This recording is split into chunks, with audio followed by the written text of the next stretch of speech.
Hello বন্ধুরা, আজকে দুপুরে ডিম রান্না করেছি, ছেলেকে খেতে দিচ্ছি। রাত্রে আমাদের নেমন্তন্ন আছে, তাই দুপুরে আজকে ডিম করেছি। দেখি ছেলে খেয়ে কি বলছে। আজকে তো ডিমটা খুব সুন্দর হয়েছে। আমাকে বলতে হবে। হ্যাঁ বল, কেমন হয়েছে খেয়ে?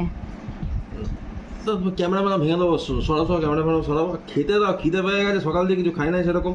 তোমরা ক্যামেরা সকালবেলায় ক্যামেরা মুখে মানে গুজে দিতে পারলে বাসো ব্যাং। খেয়ে দেখ কেমন হয়েছে।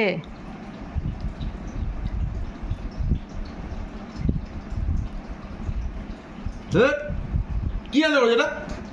এটা ডিম হয়েছে? তাহলে এটা ফেলা ফেলা তোমার ভালো লাগছে না কেন? তুমি কি তুমি সারাদিন ফোনের মধ্যে ঢুকে থাকলে তুমি ডিম রান্না করো? রান্নাটা কখন করবে তুমি? সারাদিন ফোনের মধ্যে ঢুকে থাকো, একটা মানে এই ফেসবুক স্ক্রল করো আর এইসব ভিডিও আছে আর এইসব ভিডিও তৈরি করছো। এটা রান্না, এটা রান্না হয়েছে? এর থেকে তোমার ওই মা ক্যান্টিনের 5 টাকা ডিমের ঝোল ভাত ভালো খেতে লাগে। রান্না করে যে ক্যামেরা ভেঙে দেবো, সরা